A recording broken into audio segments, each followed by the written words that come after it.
Okay, everyone, it's 9:46 a.m. on Saturday, November 29th. And, I wanted to do this about half an hour ago, but with the software, I had to install the Skype to get this to work. And even so, I'm not sure it's going to continue working the way it should. I had to reboot it and all. But anyway, so yeah, I'm glad I'm doing this again. And see, the thing is, I'm not really sure why I'm doing this. Um, the simple answer is that it's art, that it's, expression. That's what we human beings do. We do things.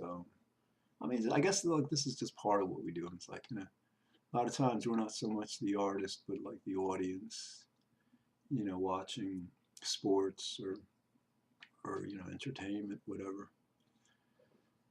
But anyway, so yeah, so this is interesting.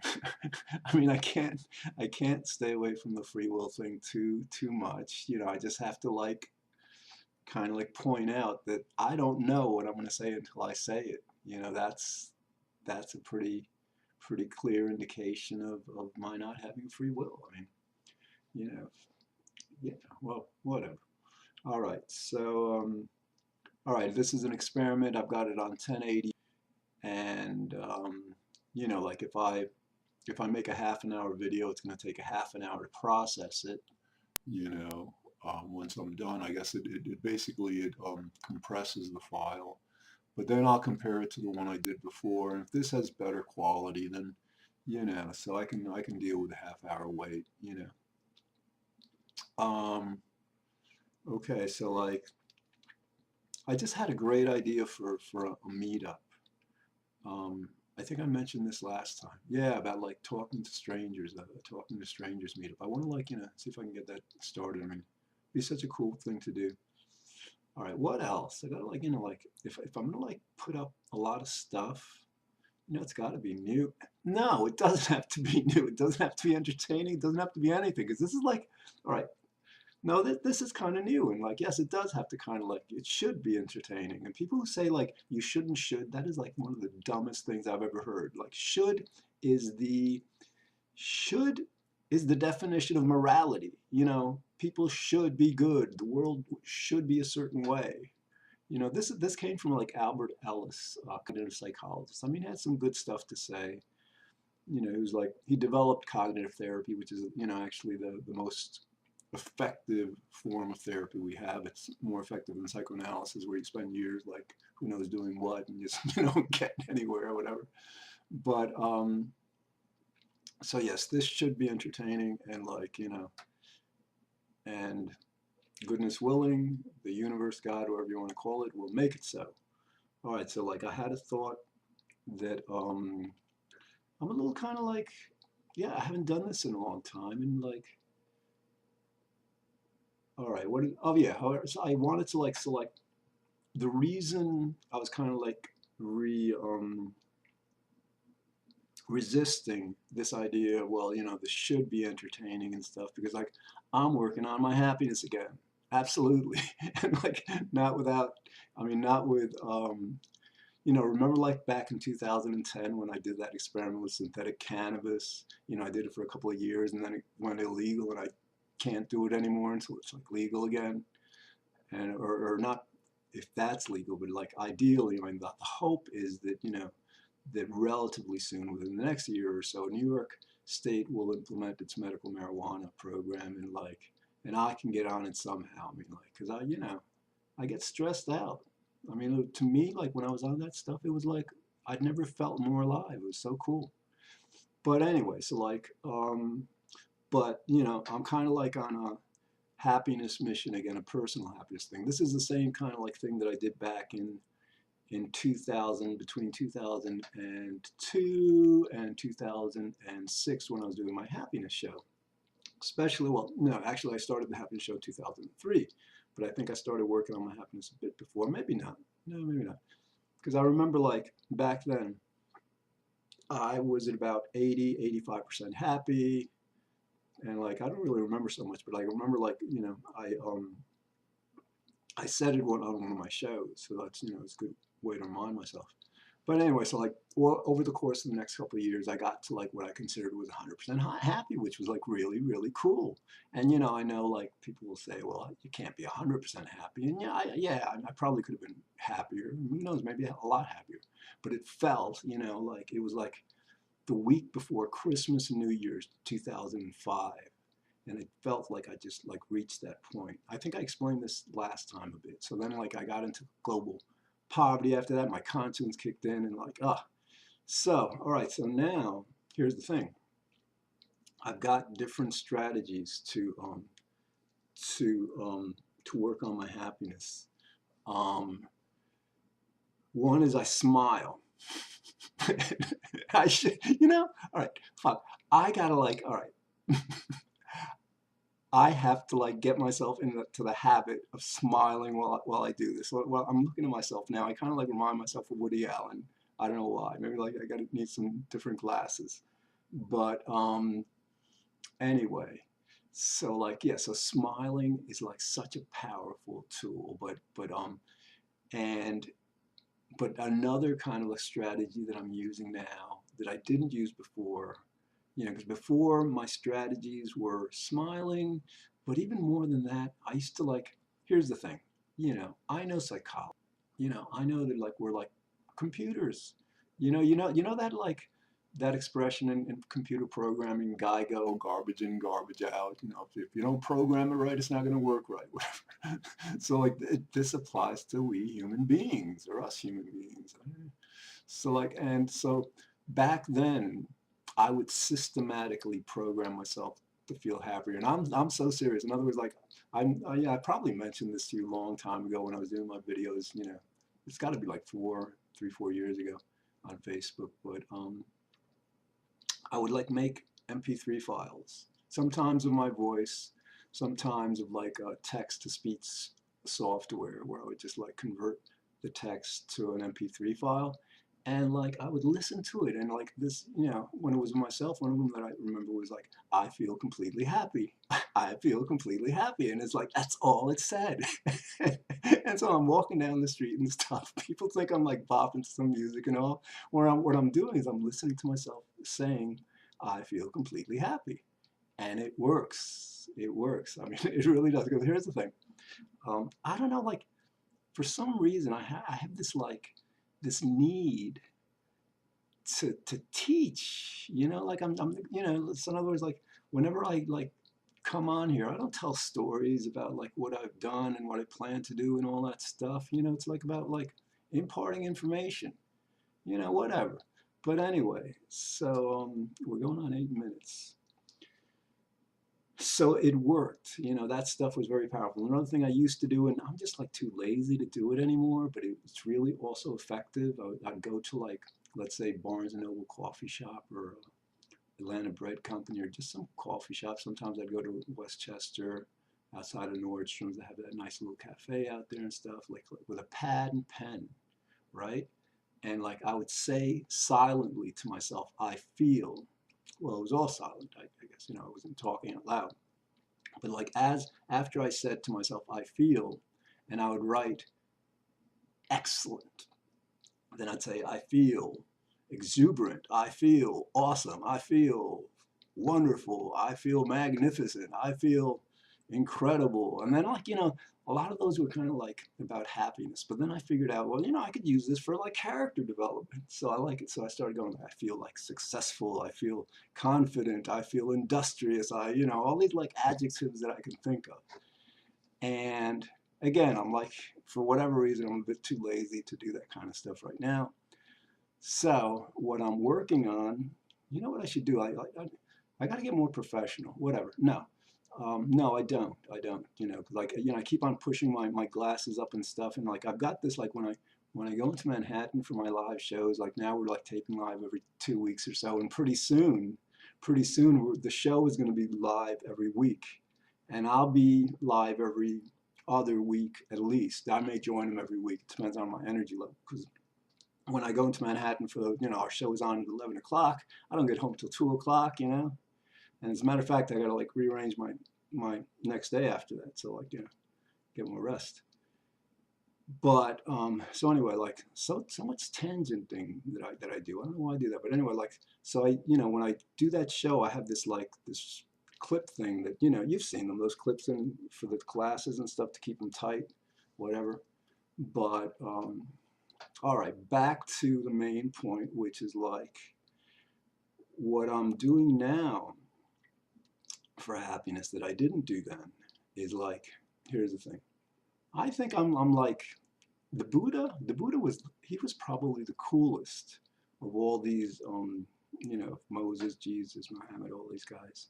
The Buddha, I think, was definitely the coolest because I'll tell you why. His whole gig was about happiness. That's all he talked about was like overcoming suffering. People would ask him, well, what happens when we die? Like, how the fuck should I know? He was very honest. He didn't make up stories, and he was very, very focused. And the dude figured it out. Almost. Almost. Because I'll explain to you where I think he went wrong. And like, where I'm kind of like, trying to enhance his method, because methods can be enhanced even if you're the Buddha.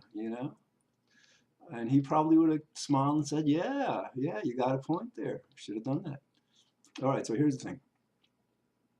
There are four noble truths in Buddhism. The first is that suffering exists. Now, some people wrongly interpret that to mean that like life is suffering. No, that's not what he said. He said life contains suffering. It's not like life is complete suffering. My God, can you imagine how horrible that would be if life was just suffering? I mean, like, who'd want to like, hey.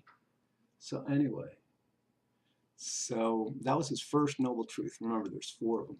Now the second one is the key. The second one is like where he just really nails it. And that is the recognition that suffering comes from attachments, which is kind of like defined as cravings, wants, desires, things that we want. Okay? And all right, now here's where he gets a little sloppy because like it should have been actually the two noble truths, because the first one's so damn obvious you don't have to say it, like life contains suffering. No, duh, you know. So like, but anyway, he could have like, so like the third one that he should have omitted is like, well, there's a way to overcome this suffering, right? I mean, isn't that a bit superfluous? Couldn't he just gone from like, suffering comes from attachments, and the way to overcome, this suffering is, which brings us to the fourth noble truth, and where he just like, in my opinion, I think he just like, he lost his focus. Basically, before I say what I would have done if I were the Buddha, he's a cool guy. People like, a lot of times you see this big Oriental guy who's really fat and stuff, but actually the real Buddha wasn't from Asia, from China and stuff. He was from like India, and he was a very slender guy. He was fit. Sitting under the Bodhi tree for 40 days. I got to remember to smile, okay? Because like that's the thing. It's hard to talk when you're smiling. Hard to, yes, but like like when you're being trained as a salesperson, you're taught to smile even when you're talking on the phone, because people can like hear it, and it's smiling is great. But anyway, so all right,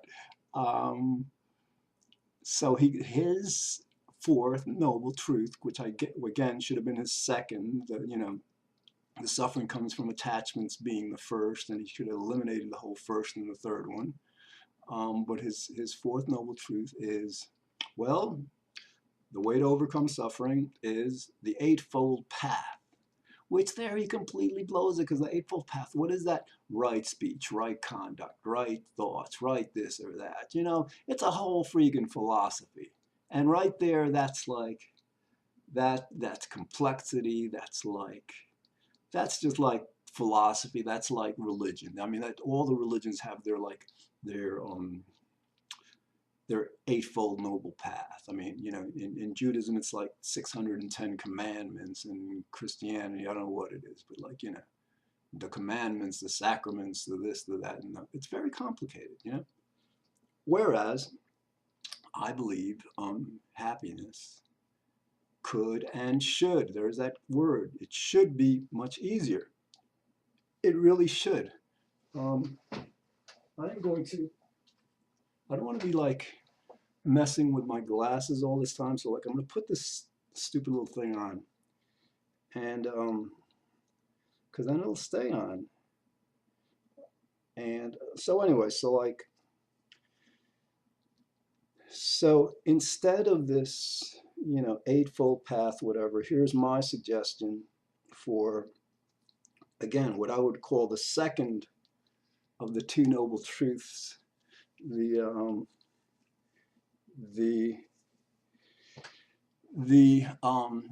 first and third being superfluous, redundant, unnecessary.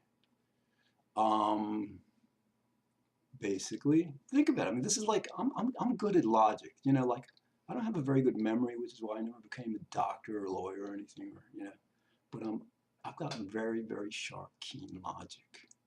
And so this was simple for me. It's like, think about it. Couldn't be more simple. If suffering comes from attachments, then what's the answer? The answer is like that you get rid of attachments. And this isn't foreign to Buddhism. They know this. They get this. The Dalai Lama, I think he's one guy who said, well, the one want, you know, because again, attachment is a want, a need, a craving, a desire. The one want one should have is like to be happy. That should be one's only want or desire. Okay, and I agree with that. You gotta, actually no, you can even like, you can even not want happiness, and I'll tell you how that works. Let's say this is a bowl. You like this is like it's my predetermined will society mug that I made after like started this meetup about free will in Manhattan in 2010. So whatever, so I just had like some hot cocoa. Anyway, so let's say this is a bowl of soup, okay? And let's say this pen is a spoon, right? Like whatever it's like. So then, you know, I'm drinking my soup, right? And somebody asks me, do you want a spoon? And I look and I say, no, I don't want a spoon. I have a spoon, you know? So that's the thing. So that's the principle. So in other words, like in terms of like happiness, if you make yourself really, really happy, then you don't even have to want happiness anymore because you already have it. Yeah, all right, it's not completely perfect. You may want more happiness because, yeah, happiness is like that. I mean, like, you know, when I was like 100% happy, I wish, you know, what happened back then, my conscience kicked in, as I said before, and I went into politics, all this stuff, but I wish that, I would have stayed with the happiness because like right now I'm like, you know, I think my happiness diminished between 2000 and 2006 when I stopped the happiness show, 2010, no, 2000, and because I just started working on the happiness again in around 2013. So like, my God, over 7 years, you know, I wasn't working on my happiness, and I think my happiness gradually kind of like waned a bit. So like I was probably at around 80, 85 again, you know, which is probably like my set point. We have this like genetic 50% set point and stuff. So all right, so now I've been working on it, you know, for at least 7, 8 months, and like, you know, I'm back up to like I think I'm around like 95, 96. I don't think I can say I'm at 97, you know, but so what I do is like, you know, I'm trying to not want anything. And it's like, so like now in my MP3 player, you know, I've got like, I didn't do my own voice because I'm lazy, I guess, I don't know. But I have like, you know, a text to speech saying, well, I have no wants. I have no wants. I have no wants. And so like it's the coolest thing. So like it's kind of like, you know, when you don't want anything, just like you convince yourself that you don't want anything, you can do it in various ways. And then like then you feel like you don't want anything. When you feel like you don't want anything, you feel like you have everything, which is very, very, very cool. again, I'm teaching. That's what I do. You know, I teach. Who knows why? Maybe I'll work on that. Maybe I'll work on just like not teaching. You know, maybe I'll, you know, 10, 20 videos down the line, I'll have done so much that, you know, I won't have anything more to teach, and then I'll have to think about other stuff. But all right, in terms of like, you know, the theory behind this or the rationale, you know, how you can kind of like understand that this would work, and it's very like efficient, you know, in other words, like, you know, people say, well, yeah, just decide to be happy, just make it a choice. No, it's not that easy, because like you have to keep, you know, happiness is like you have to keep choosing happiness moment by moment by moment, you know. So it's not like you just do it once and, you know, that's it. So like, so what I'm trying to say is like this conditioning that I was doing that you can do for anything. You know, let's say you overeat. A lot of people overeat, and let's say you want to stop overeating. So make yourself. Here's how you do this. Type out in your computer like, um, I will not overeat. You know, that sounds reasonable, right? And you type it out, and you type it 3, 4 times, then you copy it and then paste it. So then you've got like 8, and then you copy and paste it again. You got 16. You copy it again. You got 32. So like after a while, you got a lot of like, I will not overeat, you know, on your on your Word document, whatever. Okay.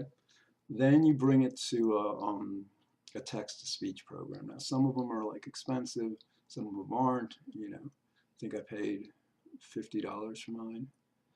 Or you can actually, what you can do, there's some online text-to-speech converters that they won't convert much. They might convert, let's say, I don't know, let's say 8 or 10 instances, maybe 8 instances of like, I will not overeat. But then what happens is like that converts it to a sound file, and then you download a an editing program, a sound editing program or something, or just whatever, and then like you just keep on copying that. It might be, let's say, a 2-minute file, so you copy it and you make it like, you copy it 4 times, make it an 8-minute file, and then like, so then like make that file, then you copy that into the program, you know, like maybe 6 times. So you've got like 48 or so minutes, or maybe more. I like mine is like about 2 hours. So anyway, so like what you do is then you listen to it and test it out. Now here's the thing. Here's how I think you'll understand that this stuff works. Can you imagine if like you had a little guy on your shoulder, like, you know, and you're walking around all day and he's saying, you suck, you suck, you suck. Everywhere this little schmuck is telling you suck. You know, I mean, can you imagine how you would feel? Think about it. Or can imagine, you know, yeah, can imagine you're like playing a headphones, you know, like some songs, and you suck, you suck, you suck. You know, like you wouldn't, chances are it wouldn't make you feel good, or like, you know, just whatever. All right, so like you can get that, all right? You understand that. So now flip it around. Flip it around. And imagine if the little guy on your shoulder is saying, oh, you are like so awesome. Dude, you are like really, really awesome, you know? So you'll feel good. It's not any more complicated than that. And I guess, you know, again, um, I'm using this for happiness, but you can use it to like lose weight, or to like, you know, do things that actually I'm speaking somewhat theoretically, because I had just used it for happiness. I mean, I've used it a bit for character formation and stuff, but so yeah. All right, it's like I'm at 24:16. I want to go back to sleep, you know, because it's 10:10, and maybe I got like 7 hours sleep, but I'm still, no, or I want to meditate. On the other hand, this is fun. This is fun. I mean, like, yeah, yeah. I haven't done this in a long time, and you know, I don't know if you notice my voice. Now here I'll get a little personal. You know, I'm gonna get personal sometimes. I notice as I'm talking what's kind of like known in psychology as pressured speech. In other words, like I'm talking, And as I'm talking, I feel kind of like this lack of relaxation, you know, this anxiety, you know, and I'm guessing it's from like the holidays. You know, I've been pretty tense this holiday season. Who knows what? And coming from the elections, and I wasn't even following politics, you know, this year. I don't follow it anymore because, like, you know, fine, what's going to happen is going to happen when it happens. It's not going to happen any sooner, and you know, that's just the way it is.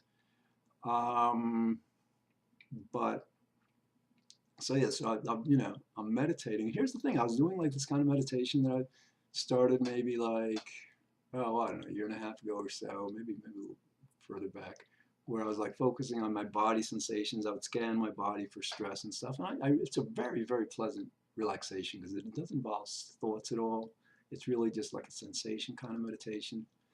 But you know, for whatever reason, like my sleep just like went really like topsy-turvy. You know, over the last month or so, I was like staying up nights, sleeping days and stuff. So finally last night, you know, for a week now, it's getting back on track.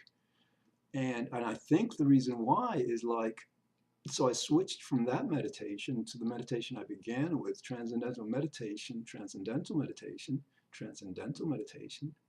You know how like sometimes you get you accent the wrong syllable and you feel silly?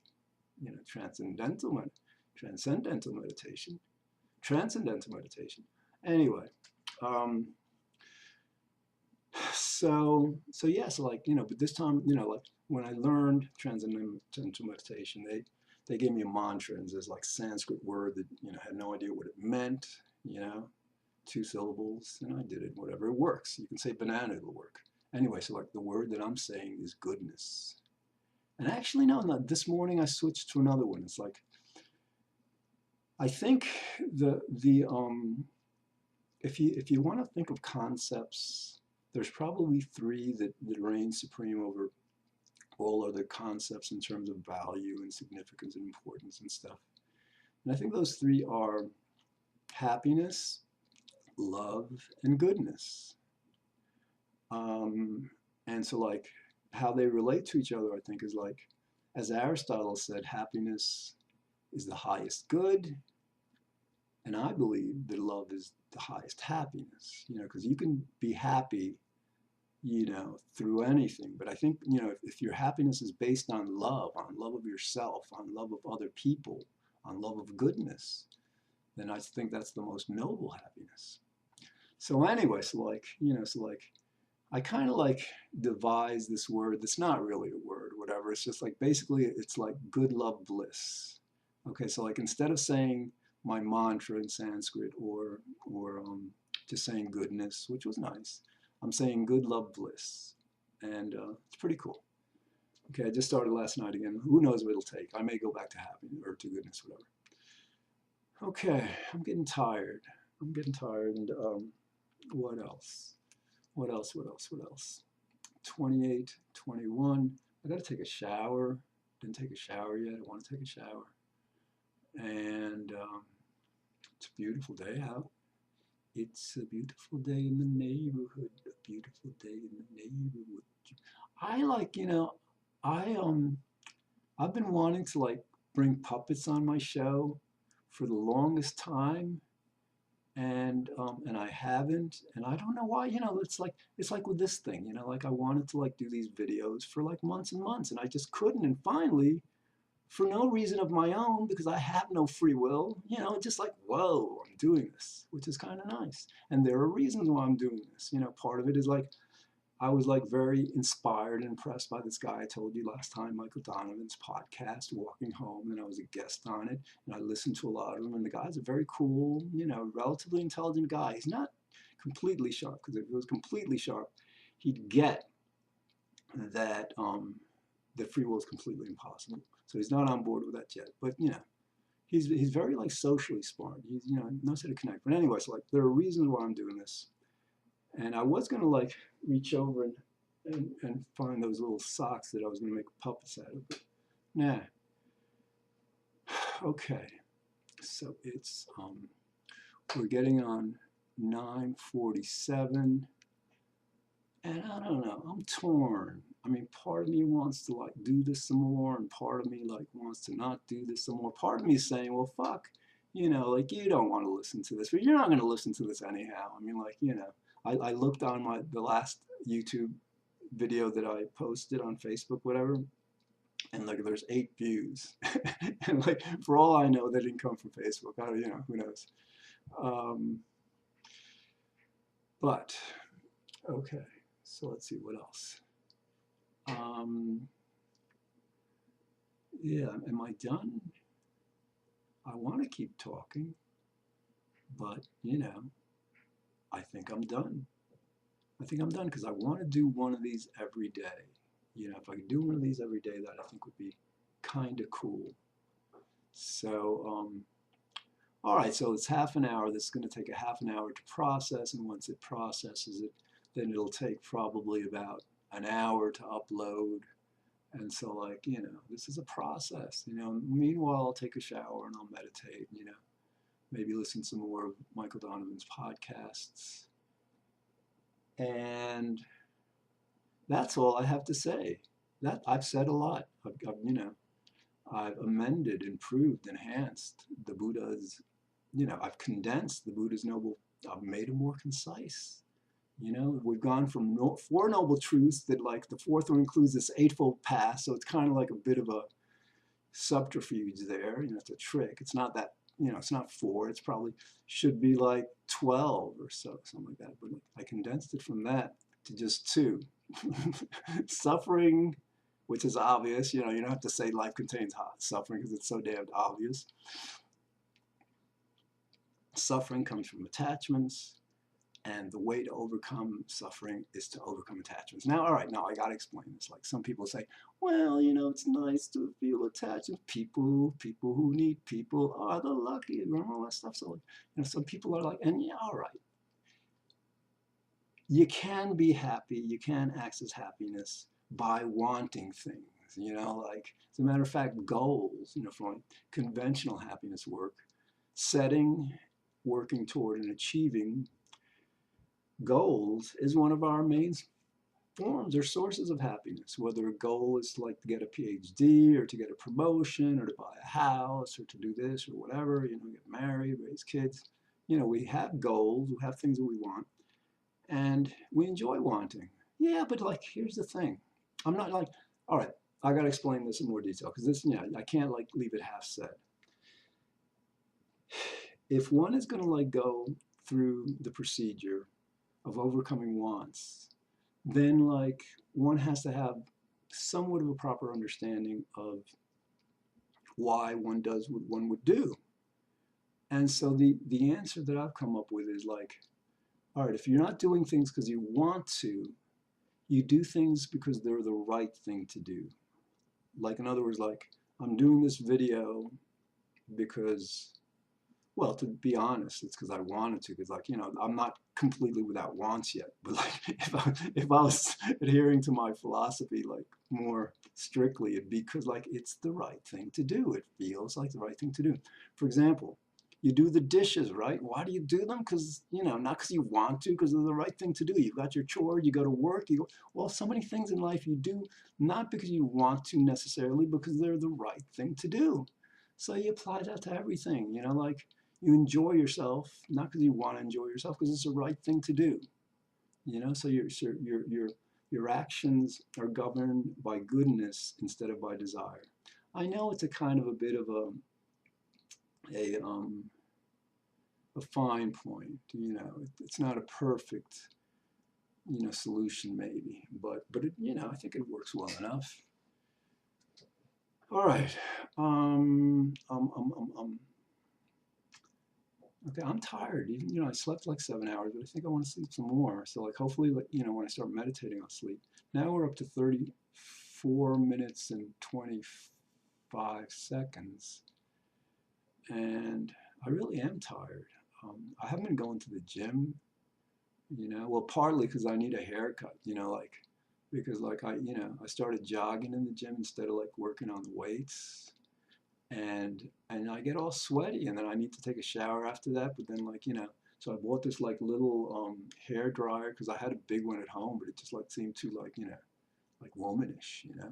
Bought this little black hair dryer, whatever. But I felt a little funny because like nobody's got long hair anymore. These kids, I mean, they all look like, you know, Buddhists or soldiers. Actually, there's like a while back, like when most people had long hair, people used to say, well, you know, the only people with short hair or no hair are either prisoners, monks, or soldiers, you know? And I don't know. But anyway, but it is, you know, it is more convenient, you know, like if I, you know, I'm going to get a haircut sometime soon, maybe Monday. But even so, yeah, whatever. Um, okay. Um, what else? What else? What else? What else? What else? What else? What else? I haven't played electric guitar for like months and months, thank goodness, because I'm not all that good. I mean, I could be good, but I don't practice. You can't be good if you don't practice. Um, what else? I think I've covered it. I think I've covered it for now. So, you know, I don't want to leave. I'm sorry. I don't want to stop this because I don't want anything. I think that stopping this now is the right thing to do. And hopping in the shower after this will be the right thing to do because I'm a little warm in this sweatshirt. And then meditating after that will be the right thing to do. You know, go from right to right to right. Right. Gotta work on my smile more. When I get like a little more courageous, I'll go up here, you know, do a video, and I'll just like, and I'll do this like for minutes and minutes and minutes, and you'll get the idea of what it's like to just like one of my meditations that I'm using now. It's kind of like, yeah, because I do not just the good love bliss or the goodness, focusing on goodness. Another one that I do is I focus on the feeling of happiness. And that I got to devote an entire episode to that. You know, a while back, I said to myself, well, damn, this is such a great idea. I'm not going to give it out until like I write a book about it or something. But, you know, that wouldn't be right, you know, because I could die tomorrow. I die tomorrow and like, you know, it's lost in the ether. Like nobody would ever benefit. Whereas like, you know, if I just get it out there, then somebody else can like, whatever. But anyway, it's like, you know, you can access the feeling of happiness, let's say by recalling a past really happy memory or like imagining something really happy in the future.